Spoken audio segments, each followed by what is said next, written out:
All right, so have you ever stopped and thought about this whole AI thing? Yeah. It's moving so fast right now. Mm-hmm. All this incredible stuff happening, but Yeah. I don't know, it feels a little familiar, Yeah. I know what you mean. doesn't it? Mm-hmm. And I was thinking about it the other day and it hit me. Uh-huh. We've kind of been here before, haven't we? Way before silicon and algorithms and all that. Oh, are you talking Frankenstein? Bingo. Yeah. Mary Shelley, that whole shebang. It's funny, right? I mean, methods are different, obviously. Yeah, no stitching up body parts in a lab these days. Exactly. But the themes, the ambition, the whole playing God and not realizing what you've unleashed, it's like looking in a mirror, almost. Right.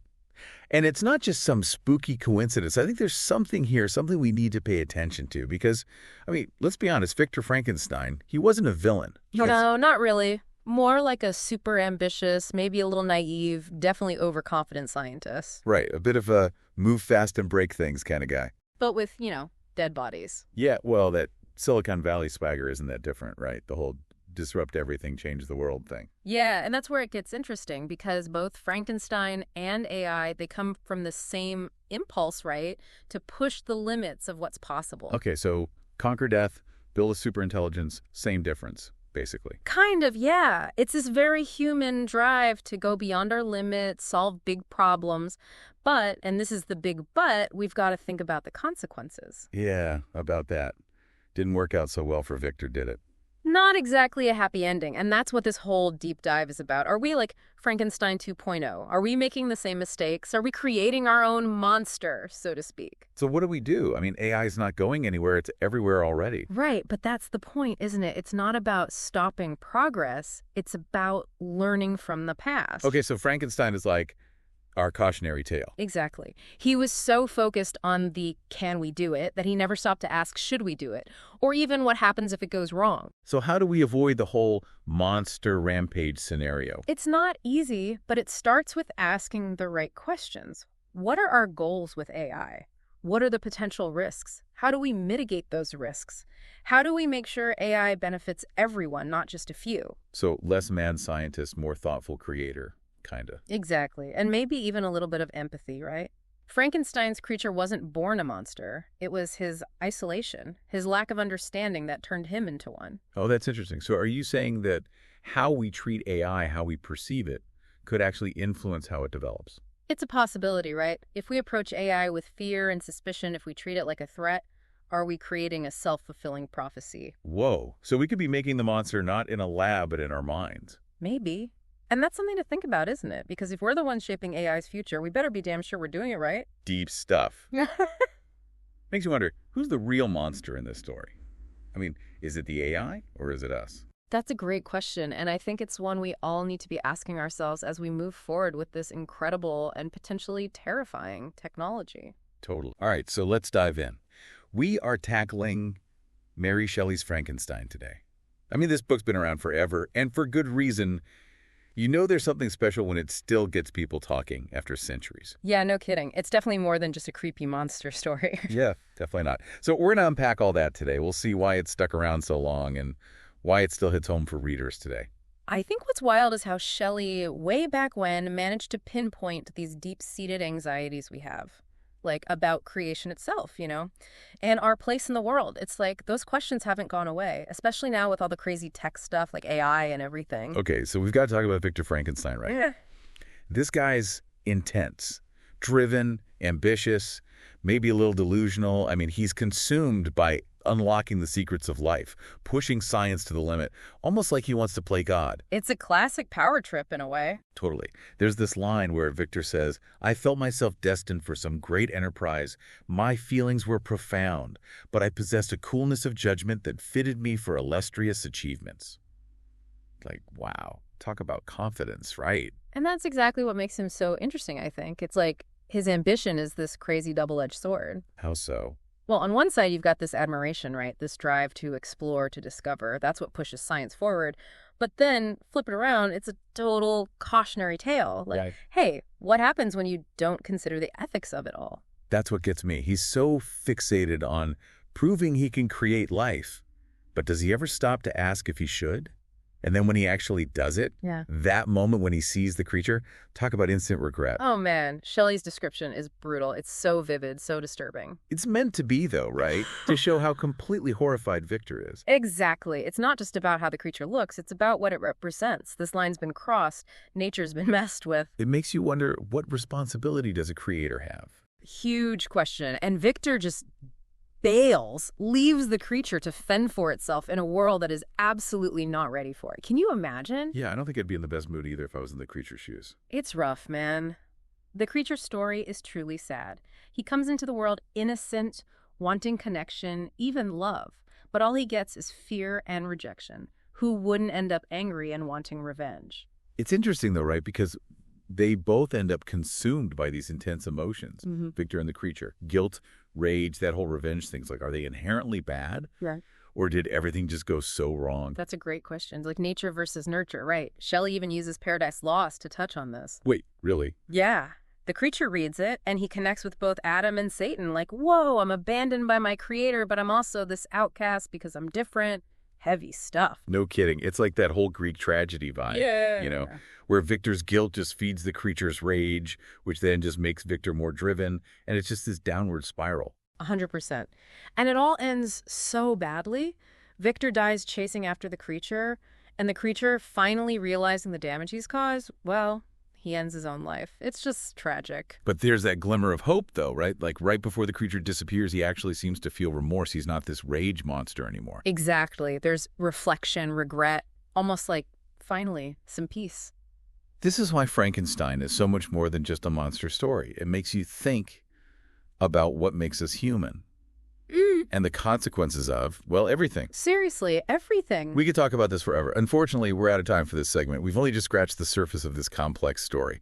So stick around. When we come back, we'll dive deeper into Frankenstein and explore if it's actually a cautionary tale for our modern times. You don't want to miss it. Hey, everyone. Welcome back. Ready for another deep dive. Always.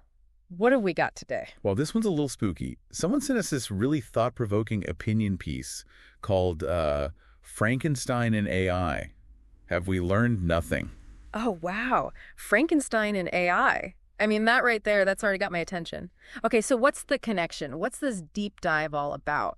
Basically, it argues that we're kind of repeating the mistakes of Victor Frankenstein, but with artificial intelligence. Oh, hold on. Frankenstein. Like, the mad scientist who creates a monster. How does that even relate to, like, algorithms in ChatGPT? Exactly. That's what we're going to explore. And get this, the author actually compares Frankenstein's creature to modern AI. Okay, now I'm really intrigued. So how does this article make that comparison? Well, they both start with this kind of, like, blind ambition to create, right? Right. Frankenstein wants to unlock the secrets of life. But, he didn't really stop to think about the consequences, about what his creation might actually be like. Exactly. And the article claims that Silicon Valley is doing the same thing right now. Like, they're so focused on building the next big AI that they're not fully considering the ethical implications. Yeah. The allure of creation, I guess. It can be pretty blinding. But what are the actual risks? Are we talking about, like, a robot uprising? Not necessarily a robot uprising, but the article does suggest that AI, like Frankenstein's creature, could become a reflection of our own flaws. Okay, that's deep. What do you mean by that? Well, think about it. A lot of AI, like ChatGPT, is trained on data from the internet. Right. Massive amounts of information. And that information, well, it's not all sunshine and roses. It's got all the good, the bad, and the ugly of human history in there. Oh, I see what you mean. So if we're training AI on data that reflects our own biases, our prejudices, even our darkest impulses, isn't it possible that the AI might learn to do the same? That's kind of disturbing, isn't it? Totally. Yeah. And, it's almost like we're aware of these dangers, but we keep pushing forward anyway. The article even has this line that says, invent, empower, ignore warnings, panic, make a documentary. Kind of like the whole cycle of how we approach these things. Yeah. Makes you wonder if we're learning anything at all from the cautionary tales of the past. I mean, Frankenstein was written over 200 years ago, and it still resonates with us today. It really does. And this brings us to, like, one of the biggest questions the article poses. Yeah. What if WE are the real monsters in this story? Whoa. That's a heavy thought. So, not the AI that we create, but us, the creators. Exactly. Yeah. Like, what if our obsession with progress with pushing the boundaries of technology, blinds us to the potential consequences. What if we end up creating something that we can't control? Yeah, it's a lot to consider. And this is why I think pieces like this are so important. They make us stop and think critically about the path we're on with AI. Yeah. We need to ask ourselves, what responsibility do we have in all of this? Absolutely. Right. This is about more than just cool tech. It's about ethics. It's about what kind of future we want to build. This has really gotten me thinking. We need to be having these conversations now before it's too late. I agree. There's definitely a lot more to unpack here. We've just scratched the surface of this whole AI thing and its implications for humanity, especially in light of what we can learn from Mary Shelley's warnings. I think we need to do a whole other deep dive on that. I think you're right. We'll have to save that for next time. But until then, everyone keep thinking, keep questioning, and keep those sources coming. Absolutely. Let's all learn from the past so we can build a better future. All right. Welcome back, everybody, for another deep dive. We always try to bring you the most thought-provoking questions, and today is no different. Yeah, no kidding. Today we're asking, are we on the verge of creating our own monster? Oh, okay. I like where this is going. But this time we're not talking about some creature stitched together in a lab. Yeah. We're talking about something far more complex. Oh, you mean like artificial intelligence? AI. Exactly. Artificial intelligence. And our source material for today's dive is this really interesting piece called Pasted Text. Okay. And it draws some pretty stark parallels between Mary Shelley's Frankenstein and the current state of AI development. Oh, Frankenstein. That's a classic. I mean, it's like the OG cautionary tale about technology. Oh, yeah, absolutely. Yeah. I mean, it's like we're looking in a mirror. Yeah. And this, the author of Pasted Text, they have this line that really just stuck with me. They say we're, quote, speed running the same mistakes with better Wi-Fi. It's funny, but it's also kind of terrifying when you think about it. Yeah, I mean, it really highlights how fast everything is moving, right? Like we're developing these incredibly powerful AI systems, facial recognition, predictive algorithms.